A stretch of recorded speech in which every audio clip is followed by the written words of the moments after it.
الحمدللہ وکفا وسلام علی عبادہ الذین اصطفیٰ اشہد ان لا الہ الا اللہ وحدہ لا شریک لہ واشہد ان محمدا عبدہ ورسولہ صلی اللہ علیہ وآلہ وسلم۔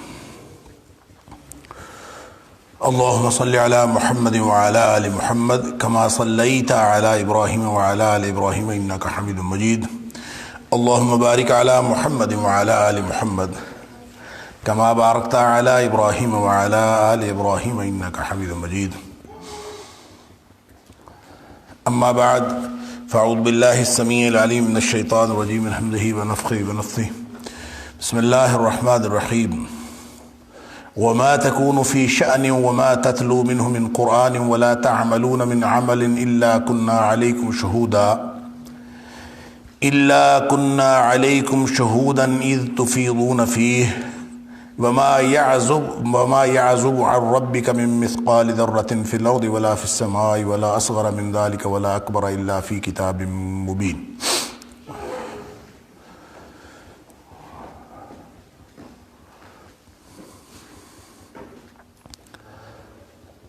اور جب بھی تم کسی معاملے میں ہوتے ہو اور یا پھر اس کی طرف سے قرآن کو پڑھ رہے ہوتے ہو، قرآن میں سے کچھ حصہ، وَلَا تَعْمَلُونَ مِنْ عَمَلٍ، یا پھر اے امتیو تم سب کوئی نہ کوئی کام کر رہے ہوتے ہو، إِلَّا كُنَّا عَلَيْكُمْ شُهُودًا، ہم اس وقت تمہارے گواہ ہوتے ہیں، إِذْ تُفِيضُونَ فِيهِ، جب تم اس میں مشغول ہوتے ہو، وَمَا يَعْزُبُ عَنْ رَبِّكَ مِن مِّثْقَالِ ذَرَّةٍ فِي الْأَرْضِ وَلَا فِي السَّمَاءِ، اور ایک ذرہ کے برابر بھی کوئی چیز زمین و آسمان میں تیرے رب سے پوشیدہ نہیں رہتی، وَلَا أَصْغَرَ مِن ذَلِكَ وَلَا أَكْبَرَ، نہ اس سے چھوٹی نہ اس سے بڑی کوئی چیز یعنی ذرے سے، إِلَّا فِي كِتَابٍ مُبِينٍ، لیکن وہ کتاب مبین کے اندر موجود ہے، واضح اور روشن کتاب کے اندر لکھ دی گئی۔ آیت نمبر 61 ہے سورہ یونس، یہاں سے آج کے سبق کا آغاز ہو رہا ہے اللہ کی توفیق سے۔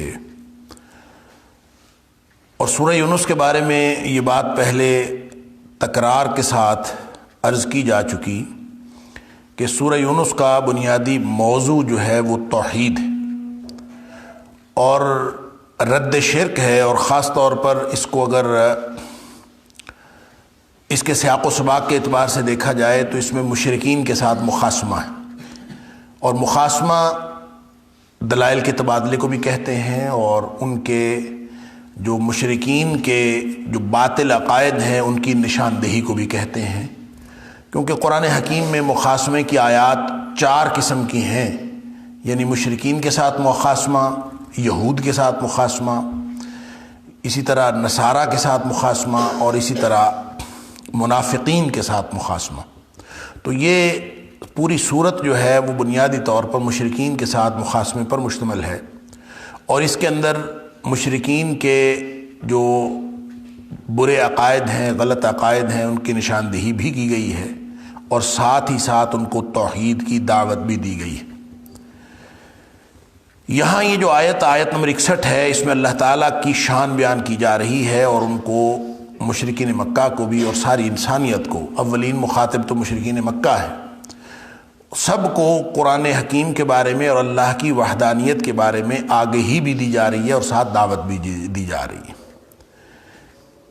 ابتداء میں نبی پاک صلی اللہ علیہ وسلم کو خطاب ہے، وما تکون فی شأن وما تتلو منہ من قرآن، یہ واحد کا صیغہ ہے، اور اس میں اس کے اولین مخاطب تو نبی اکرم صلی اللہ علیہ وسلم کی ذات اقدس ہی ہے، البتہ ان کے ذریعے سے پوری امت ہے، امت دعوت بھی ہے اور امت اجابت بھی ہے، کہ وما تکون فی شأن، اے حبیب صلی اللہ علیہ وسلم آپ کسی معاملے میں ہوتے ہیں، وما تتلو منہ من قرآن، یا اس کی طرف سے کوئی قرآن کا حصہ پڑھ رہے ہوتے ہیں، ولا تعملون من عمل، اور نہ ہی کوئی لوگ جو عمل کر رہے ہوتے ہیں، الا مگر کنا علیکم شہودا، ہم اس کے اوپر گواہ ہوتے ہیں، اذ تفیضون فیہ، جب تم اس کے اندر مشغول ہوتے ہو۔ گویا اللہ تعالیٰ اپنے علم کے ساتھ اپنی موجودگی کا پتہ بتا رہا ہے کہ تمہاری کوئی بات، چاہے وہ کوئی معاملہ ہو، چاہے تمہاری کوئی چھوٹی موٹی حرکت ہو، چاہے وہ تمہارا قرآن کی تلاوت ہو، چاہے نبی پاک صلی اللہ علیہ وسلم کو جو کہا جا رہا ہے کہ آپ جب ان کو قرآن سنا رہے ہوتے ہیں، اور چاہے امت کا کوئی بھی عمل، ہم اس کے اوپر گواہ ہوتے ہیں. اِنَّا كُنَّا عَلَيْكُمْ شُهُودًا إِذْ تُفِيضُونَ فِيهِ، جب اس کے اندر تم مشغول ہوتے ہو اس وقت ہم اس کے اوپر گواہ ہوتے ہیں. اب یہ اللہ تعالیٰ کی موجودگی کا اور اللہ تعالیٰ کی وحدانیت کا اور اللہ تعالیٰ کے علم کے محیط کلی ہونے کا بیان ہے کہ اللہ تعالیٰ کا علم جو ہے وہ ہر چیز کا احاطہ کیے ہوئے ہے. بعض لوگوں نے نبی پاک صلی اللہ علیہ وآلہ وسلم کے ساتھ اس معاملے کو خاص نہیں رکھا بلکہ اس کو عام رکھا ہے، اور ظاہر ہے کہ عام ہو بھی سکتا ہے. اور اللہ تعالیٰ کی یہ جو موجودگی ہے، یہ اس سے یہ ثابت ہوتا ہے کہ اللہ تعالیٰ ہر جگہ پہ موجود ہے. اور ایک عقیدہ اللہ تعالیٰ کی ذات کے بارے میں کہ اللہ کہاں ہے، اس کے بارے میں یہ اختلاف امت کے اندر پایا جاتا ہے. بعض لوگوں کا خیال ہے کہ اللہ ہر جگہ پہ ہے، جب اللہ تعالیٰ فرماتا ہے کہ میں ہر جگہ ہوتا ہوں. اور اسی طرح سورہ مجادلہ کے اندر بھی فرمایا کہ تم 3 ہوتے ہو تو چوتھا میں ہوتا ہوں، جب تم 4 ہوتے ہو تو 5واں میں ہوتا ہوں. نہ تھوڑی محفل نہ بڑی محفل بلکہ اس کے اندر میں ہوتا ہوں. اور قیامت کے دن اللہ تعالیٰ فرماتا ہے کہ سارے تمہارے اعمال کی خبر دوں گا. اب اس کا مطلب یہ ہے کہ اللہ تعالیٰ خود بنفس نفیس بذات ہی موجود ہوتا ہے. اگر ہم یہ عقیدہ رکھ لیں، جیسے میں نے عرض کیا کہ امت کے اندر اس بات کا اختلاف ہے کہ اللہ تعالیٰ کی ذات ہر جگہ پر موجود ہے یا اللہ تعالیٰ کی ذات عرش پر موجود ہے، یہ 2 نقطہ نظر پائے جاتے ہیں. اور جو لوگ یہ کہتے ہیں کہ اللہ کی ذات عرش پر ہے، ان کا خیال یہ ہے کہ اللہ تعالیٰ ہر جگہ پر علم کے اعتبار سے موجود ہے. یہ جو ہے اِلَّا كُنَّا عَلَيْهِمْ شُهُودًا کہ ہم اس کے اوپر گواہ ہوتے ہیں، یہ اللہ کی موجودگی اور گواہی یہ اللہ کے علم کلی ہونے کا، یہ اللہ کا امتیاز ہے. اور بعض لوگوں کا خیال ہے کہ اللہ ہر جگہ موجود ہے، اور اسی سے استدلال کرتے ہیں، اور اس طرح کی جتنی قرآن حکیم کے اندر آیات ہیں اس سے وہ استدلال کرتے ہیں کہ اللہ تعالیٰ ہر جگہ پر موجود ہے. تو یہ میں نے عرض کیا کہ امت کے اندر یہ دونوں قسم کے عقائد موجود ہیں. اگر یہ عقیدہ سمجھ لیا جائے کہ اللہ تعالیٰ بذات ہی ہر جگہ پر موجود ہے تو پھر کئی سوال پیدا ہوتے ہیں. مثلا یہ سوال بھی پیدا ہوتا ہے کہ پھر ہم مکہ کیا لینے جاتے ہیں، کعبۃ اللہ کیا لینے جاتے ہیں، اللہ وہاں بھی موجود ہے، اللہ یہاں بھی موجود ہے. پھر یہ بھی سوال پیدا ہوتا ہے کہ نبی اکرم صلی اللہ علیہ وسلم معراج کی رات جو ہے وہ اوپر کیوں لے جایا گیا اللہ تعالیٰ کو، اللہ تعالیٰ کے پاس اللہ تعالیٰ کا قرب دینے کے لیے. پھر یہ بھی سوال پیدا ہوتا ہے کہ اگر اللہ ہر جگہ پر موجود ہے تو جگہیں تو اچھی بھی ہوتی ہیں اور جگہ بری بھی ہوتی ہیں. اللہ مسجد میں موجود ہے یہ بات تو سمجھ آتی ہے، لیکن کیا اللہ اپنی ذات کے اعتبار سے نعوذ باللہ من ذالک بیت الخلاء میں موجود ہے؟ اور اس طرح کی جو بری جگہ ہیں کہ اللہ تعالیٰ وہاں بھی موجود ہے. یہ چند سوالات پیدا ہوتے ہیں اگر ہم یہ تسلیم کر لیں کہ اللہ تعالیٰ اپنی ذات کے اعتبار سے ہر جگہ موجود ہے.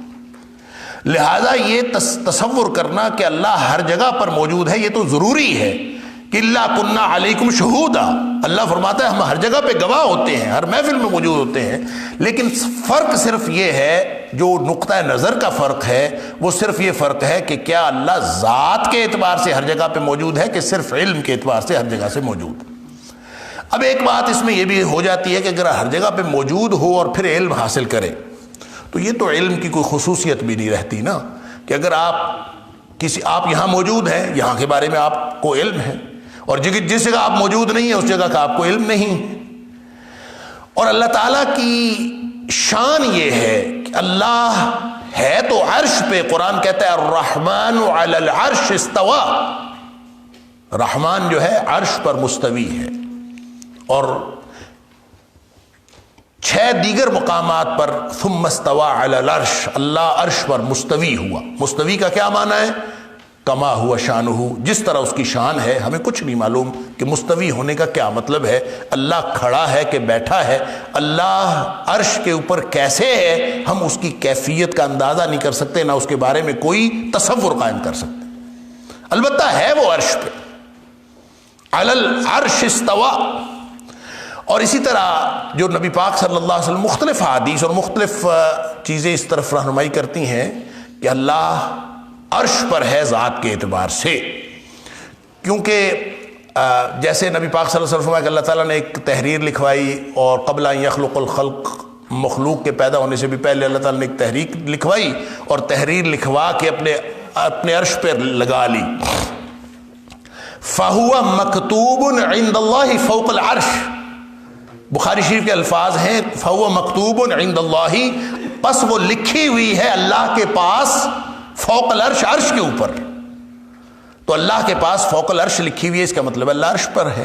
لہٰذا وہ جو تھوڑا سا فرق میں نے عرض کیا کہ عقیدے میں موجود ہے کہ اللہ ہر جگہ پہ ذات کے اعتبار سے موجود ہے، کہ ہر جگہ پہ اپنے علم کے اعتبار سے موجود ہے. اللہ ذات کے اعتبار سے عرش پہ ہے. اور ظاہر ہے کہ جب آپ بات کرتے ہیں قرآن حکیم میں مختلف اس کے شواہد موجود ہیں، اور نبی پاک صلی اللہ علیہ وسلم کی حدیث کے اندر بھی، کہ جو بھی کوئی اللہ تعالیٰ کی طرف ہاتھ اٹھاتا ہے تو یمد یدیہ الی السماء، وہ آسمانوں کی طرف اٹھاتا ہے، اور جب دعا کرتا ہے تو آسمانوں کی طرف دیکھتا ہے. یہ فطرت ہے. اور اللہ تعالیٰ اوپر ہے. کسی سے بھی پوچھے اللہ کہاں ہے، وہ کہتے ہیں اوپر ہے. تو اللہ تعالیٰ اوپر ہے، اللہ عرش پر ہے. ذات اس کی کیسے، کہاں، کس مقام پر ہے ہم نہیں جانتے، لیکن یہ اس کی ذات کا امتیاز ہے، اس کے علم کا امتیاز ہے کہ ہم جہاں موجود ہوتے ہیں اس کا علم حاصل کرتے ہیں. اور اللہ عرش پر موجود ہونے کے ساتھ ہی ساری کائنات اس کے سامنے. وسع کرسی السماوات والارض، اور اس کی کرسی زمین و آسمان کے اوپر حاوی ہے. اور کس طرح سے حاوی ہے یہ وہی جانتا ہے. ہو سکتا ہے بالکل اتنی سی کائنات اس کے سامنے ہو اور ہر چیز کو وہ دیکھتا ہے اور ہر چیز کو جاننے والا ہے. اور لیکن ایک بات بہرحال متفق علیہ ہے، نقطہ نظر کے اس تھوڑے سے اختلاف کے باوجود پوری امت میں اس بات کا اتفاق ہے، اور قرآن نے بہت واضح الا کنا علیکم شہودا، اللہ ہر چیز کو دیکھ رہا ہے. ذات کی موجودگی کے ساتھ دیکھ رہا ہے یا اللہ علم کی موجودگی کے ساتھ دیکھ رہا ہے، اس پر اتفاق ہے. البتہ یہ جو نقطہ نظر کا اختلاف ہے کہ اللہ ہر جگہ پہ ذات کے ساتھ موجود ہے، تو ہر جگہ پہ موجودگی یہ بعید از قیاس اس اعتبار سے ہے کہ ظاہر ہے گندی جگہوں پہ تو اللہ تعالیٰ ذات کے اعتبار سے نہیں ہے نا. اللہ عرش پر ہے اور اپنے علم کے اعتبار سے ہر جگہ ذرے ذرے کا علم اللہ تعالیٰ کو ہے. لہٰذا وہ اسی کو واضح کرتا ہے اور کہتا ہے کہ جو بھی تم عمل کر رہے ہوتے ہو، چاہے کسی گندی جگہ پہ کھڑے ہو کے غلط عمل کر رہے ہو، اس کو بھی وہ دیکھ رہا ہے، اور چاہے تم کسی اچھی جگہ پہ کھڑے ہو کے اچھا عمل کر رہے ہو، وہ بھی اللہ تعالیٰ دیکھ رہا ہے. اذ تفیدون فیہ، جب تم اس وقت، عین اس وقت، یہ نہیں ہے کہ بعد میں خبر ملتی ہے. اذ تفیدون فیہ، عین اس وقت جب وہ عمل وقوع پذیر ہو رہا ہوتا ہے، جس وقت تم مشغول ہوتے ہو اس عمل میں، اللہ اس کو دیکھ رہا ہوتا ہے. اس وقت اللہ گواہ ہوتا ہے. اللہ تعالیٰ کے علم میں ہر چیز، یہی اس کی شان ہے، اس کے علم کی. جہاں جو کچھ ہو رہا ہے اس وقت اس حال کے اندر ہم سب دیکھ رہے ہیں.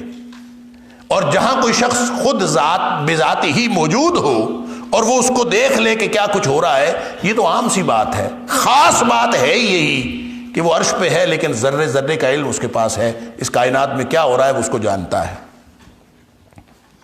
وما يعزب عن ربك من مثقال ذرة في الارض ولا في السماء، زمین و آسمان میں کوئی ایک ذرہ بھی اس سے پوشیدہ نہیں رہتا. وما يعزب عن ربك، کوئی چیز پوشیدہ نہیں رہتی. من مثقال ذرة، ایک ذرے کے برابر بھی.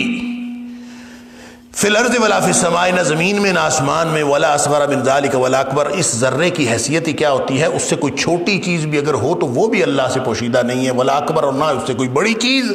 الا فی کتاب مبین، اور ہر چیز اللہ نے کتاب مبین میں لکھ دی ہے. یہ اس کے دو معنی ہو سکتے ہیں. کتاب مبین سے مراد قرآن حکیم بھی ہو سکتا ہے، اور قرآن کتاب مبین سے مراد لوح محفوظ بھی ہو سکتی. اب اگر اس کو اعمال کے اعتبار سے اور اللہ کے تشریعی قانون کے اعتبار سے دیکھیں گے تو اس کا مطلب ہے ہر چھوٹی بڑی چیز اللہ نے قرآن حکیم میں بیان کر دی. سارے اصول اس کے اندر آ گئے. اور اگر اس کا تعلق تکوینی امور اور ساری کائنات کے تمام جو موجودات ہیں ان کے ساتھ ہے تو پھر اس کا تعلق لوح محفوظ کے ساتھ ہوگا کہ اللہ فرماتا ہے ہر چیز اس کے اندر موجود ہے.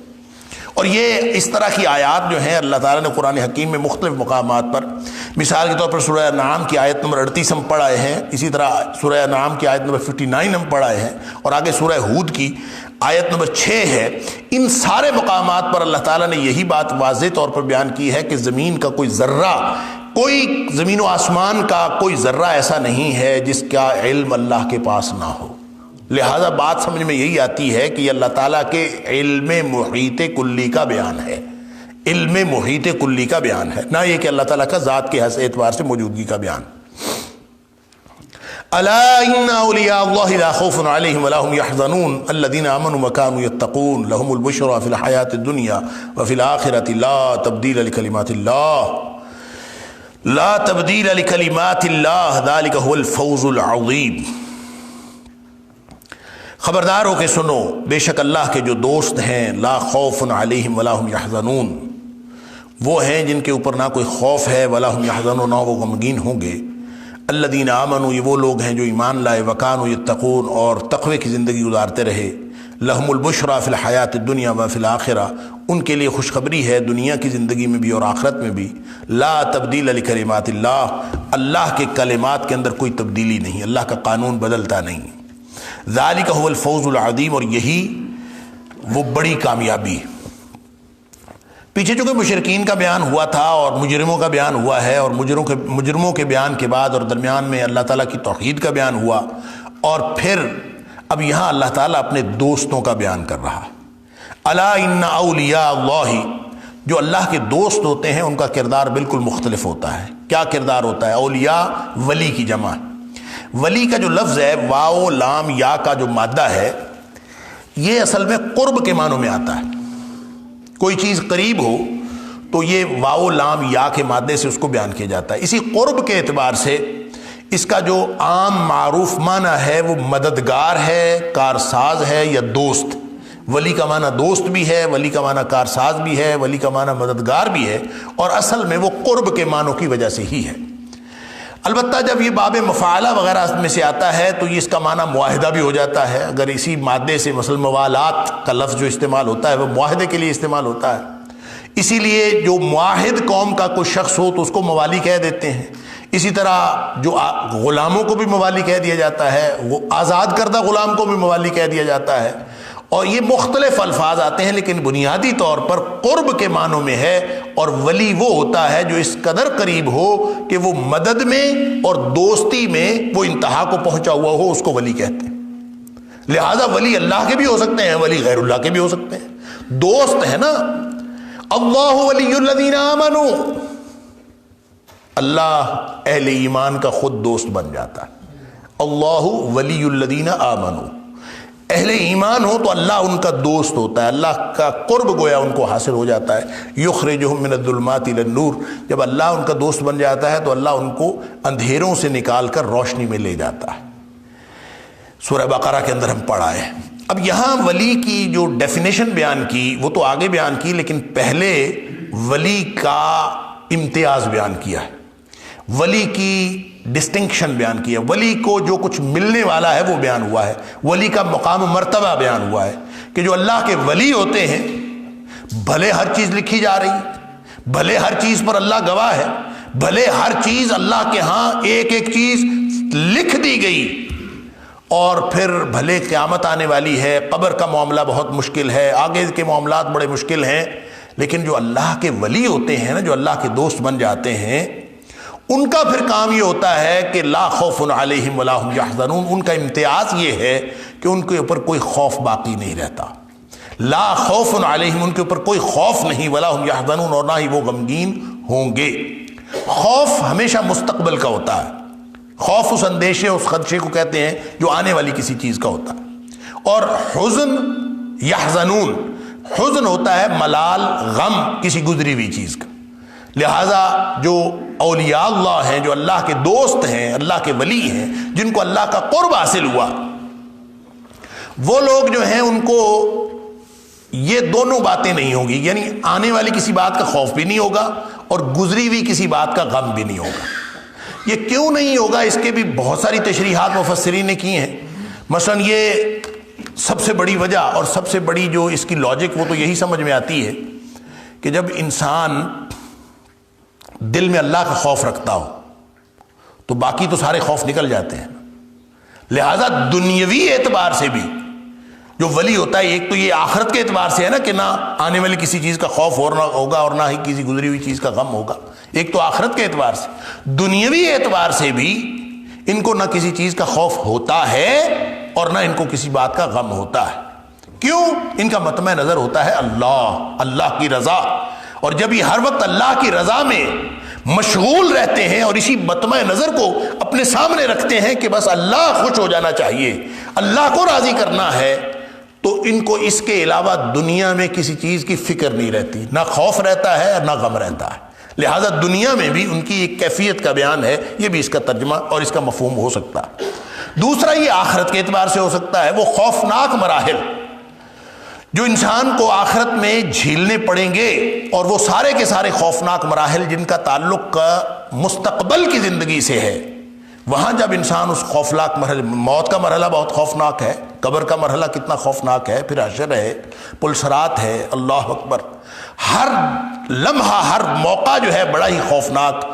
الجبال کالعہن المنفوش، یعنی روئی کے گالوں کی طرح پہاڑ اڑ رہے ہوں اور لوگ جو ہیں وہ ایک دوسرے دیوانوں کی طرح دوڑ پھر رہے ہوں، یعنی وہ کیسی کیفیت ہو، وہ کیسی منظر کشی ہے، کھڑکھڑا دینے والی، ہلا کے رکھ دینے والی۔ اذا زلزلت الارض زلزالها واخرجت الارض اثقالها وقال الانسان ما لها يومئذ تحدث اخبارها بان ربك اوحى لها، یعنی وہ کیا منظر ہوگا، انسان سمجھ سے، انسان کی سمجھ سے باہر ہے، لیکن ہے انتہائی خوفناک۔ اس خوفناک منظر میں بھی کچھ لوگ ہوں گے جو خوش ہوں گے، اس خوفناک ماحول کی اس منظر کشی کے اندر ان کے اوپر کوئی خوف نہیں ہوگا۔ اللہ اکبر، یوم یفر المرء من اخیہ وامہ وابیہ وصاحبتہ وبنیہ لکل امرئ منہم یومئذ شأن یغنیہ، یعنی انتہائی خوفناک حالات کے اندر جب کوئی رشتہ باقی نہیں رہے گا، ہر شخص کو نفسا نفسی پڑی ہوئی ہوگی۔ وجوہ یومئذ مسفرہ، کچھ چہرے ہوں گے جو چمک رہے ہوں گے، اللہ اکبر، اور صرف چمک ہی نہیں رہے ہوں گے، ضاحکۃ مستبشرہ، ہنس رہے ہوں گے اور خوش ہوں گے۔ حالات خوف کے ہیں، اور عین خوف کی حالت میں وہ لوگ پریشانیوں سے نکلے ہوئے۔ اصل میں جو اللہ کا ولی ہو جاتا ہے، جو اللہ کا دوست بن جاتا ہے، اللہ اس کا دوست بن جاتا ہے۔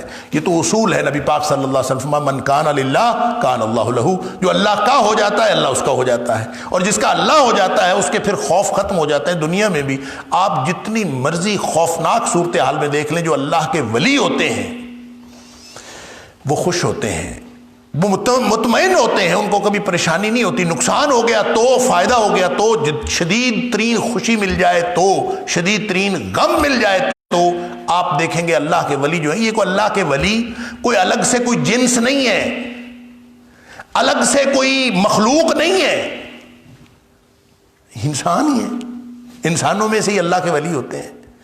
اور ان کے حالات کیا ہیں؟ ان کے حالات یہ ہوتے ہیں کہ وہ شدید ترین خوف کی حالت میں بھی ان کو خوف نہیں ہوتا، اور شدید ترین غم میں بھی ان کو غم نہیں ہوتا۔ کیوں؟ ان کے سارے غم اور سارے خوف اللہ کے ساتھ وابستہ ہوتے ہیں، اور انہوں نے اپنے آپ کا اپنی لا اللہ کے ساتھ لگائی ہوئی ہوتی ہے، اس لیے ان کو کوئی مسئلہ نہیں ہوتا۔ لہذا آگے قیامت والے دن جتنے بھی وہاں کی خوفناک صورت احوال ہیں، چاہے وہ موت کا مرحلہ ہے، چاہے وہ قبر کا مرحلہ ہے، چاہے وہ حشر کا مرحلہ ہے، چاہے وہ پلسرات کا مرحلہ ہے، جنت میں داخلے تک ان کے اوپر کوئی مشکل مرحلہ نہیں آئے گا، یا کوئی مرحلہ ان کو مشکل نہیں لگے گا۔ اللہ تعالی ہم سب کو بھی انہی میں سے بنائے۔ اب پھر دنیا میں کیسے پتہ چلے؟ یہ الگ مخلوق تو ہے کوئی نہیں، تو کیسے پتہ چلے کہ یہ ولی ہے؟ ہم نے اس کے لیے ایک معیار بنایا ہے کہ اس سے کرامت کا ورود ہو، کرامت سرزد ہو تو وہ ولی ہے، اگر کرامت سرزد نہیں ہے تو وہ ولی ہے ہی نہیں۔ ہم نے تو ولی ہونے کا ایک معیار یہی بنایا ہوا ہے۔ حالانکہ کرامت جو ہے ولی سے سرزد ہو سکتی ہے، لیکن وہ ولی کی مشیت پر موقوف نہیں ہوتی۔ ولی اپنی مرضی سے کرامت کو سر انجام نہیں دے سکتا، وہ ہوتی ہے اللہ کی مشیت پر موقوف۔ اللہ چاہے تو ولی سے کرامت کا ظہور کروا دے، اور جو شخص یہ دعویٰ کرے کہ میرے پاس کرامت ہے اور وہ کرامت میری مشیت پر موقوف ہے، وہ تو اللہ کا ولی ہو ہی نہیں سکتا۔ اس کا کیا تعلق ولایت کے ساتھ؟ اللہ کا ولی وہ ہوتا ہے جو اللہ کی مرضی پر چلتا ہے، اس کی ہر کرامت، اگر وہ کوئی کرامت ہو، اگر نہ بھی وہ صاحب کرامت ہو تو بھی اللہ کا ولی ہو سکتا ہے۔ کرامت دلیل نہیں ہے اس کی ولایت کی، کرامت ہو سکتی ہے، دلیل نہیں ہے، نہ بھی ہو تو اللہ کا ولی ہو سکتا ہے۔ لیکن ہم نے چونکہ بنا لیا ہے کہ کرامت ہونا ضروری ہے، لہذا ہم کرامتیں ڈھونڈتے ہیں۔ اگر کسی کے نبی پاک صلی اللہ علیہ وسلم نے فرمایا قرب قیامت کسی کو آسمان پر اڑتا ہوا دیکھو تو بھی یہ نہ سمجھ لینا کہ اللہ کا ولی ہے، اس لیے کہ ہو سکتا ہے اس نے شیطان سے کوئی قوت حاصل کی ہو۔ لہذا کسی چیز کو ہم خود سے کیسے اسیس کر سکتے ہیں کہ وہ اللہ کا ولی ہے کہ نہیں؟ اس کی وہی نشانی ہمارے سامنے رہنی چاہیے جو نبی کریم صلی اللہ علیہ وسلم نے بتائی ہو یا اللہ نے قرآن میں بتائی ہو۔ اس کے علاوہ وہ نشانیاں جو ہم نے خود سے طے کر لی ہیں وہ تو ولایت کی نشانیاں نہیں۔ اور وہ کیا نشانی ہے جو نبی کریم صلی اللہ علیہ وسلم نے بتائی ہو اللہ نے قرآن میں؟ اللہ تعالیٰ قرآن میں اگلی آیت میں اس کی ڈیفینیشن بتاتا ہے، الذین آمنوا وکانوا یتقون۔ ان کی نشانی یہ ہے کہ یہ ایمان والے ہوتے ہیں اور اللہ سے ڈرنے والے ہوتے ہیں۔ آمنو، ان کو ہر بات میں اللہ پر اعتبار ہوتا ہے، نبی پاک صلی اللہ علیہ وسلم پر اعتبار ہوتا ہے۔ ایمان کی وہ ساری تفصیلات، ایمان کی وہ ساری جزئیات ان کو وہ مانے ہوئے ہوتے ہیں۔ ایمان کے بارے میں یہ بات میں اکثر عرض کرتا ہوں کہ ایمان مرکب چیز ہے، ایمان مفرد چیز نہیں ہے، ایمان کے اجزاء ہیں۔ لہذا ایمان کا ذکر جہاں کہیں بھی قرآن میں آیا ہے، چاہے وہ اجمالاً ایمان کی بات ہو، چاہے وہ ایمان باللہ کی بات ہو، چاہے وہ ایمان بالآخرہ کی بات ہو، چاہے وہ ایمان بالرسل کی یا ایمان بالرسالہ کی بات ہو، وہ کسی چیز پر بھی ایمان کی بات ہو، ایمان سے مراد وہ مرکب ایمان کل کا کل ہوتا ہے۔ لہذا یہ کبھی اس شبہ میں نہ پڑے کہ ایک جز پر ایمان لانے سے آدمی مومن ہو جاتا ہے، نہیں۔ اگر کوئی ایک جز پر بھی ایمان مفقود ہو تو باقی کا ایمان بھی ناقابل اعتبار ہو جاتا ہے، کیونکہ ایمان نام ہے کل پر ایمان کا، اس مرکب چیز پر ایمان رکھنے کا۔ لہذا الذین آمنوا، سب سے پہلی بات تو یہ ہے کہ ان کا ایمان کامل ہوتا ہے، اور دوسری بات یہ ہے کہ وَقَانُوا يَتَّقُونَ۔ اللہ اکبر۔ تقویٰ کیا ہوتا ہے اس کی تفصیلات بھی بڑی دفعہ ذکر ہو چکی ہیں، اور سادہ سی بات پرکھنے کی بات، تقویٰ کیا ہوتا ہے؟ تقویٰ احساس کا نام ہے، دل میں ہوتا ہے نا، تقویٰ ہا ہونا، تقویٰ ہا ہونا، تقویٰ ہا ہونا، 3 دفعہ نبی پاک صلی اللہ علیہ وسلم نے۔ اور کیا ہوتا ہے دل میں؟ احساس۔ کس چیز کا احساس؟ تقویٰ وقاء یقی سے ہے، اس کا لفظی معنی ہوتا ہے بچنا۔ کس سے بچنا؟ اللہ کی ناراضگی سے بچنا۔ لہذا تقویٰ اصل میں احساس کا نام ہے، جس کے اندر 2 پرتیں ہوں، 2 رخ ہوں۔ ایک رخ یہ ہو کہ ہر وقت آدمی کے اندر یہ احساس ہو کہ وہ اللہ کی ناراضگی کا کہیں شکار نہ ہو جائے، وہ اللہ کی ناراضگی سے بچنے کے احساس میں مبتلا ہو کہ میں نے ہر صورت میں اللہ کی ناراضگی سے بچنا۔ اور دوسرا احساس یہ کہ میں نے ہر صورت میں وہ کام کرنا ہے جو اللہ کی رضامندی کو حاصل کرنے کے لیے کیا جا سکتا ہے۔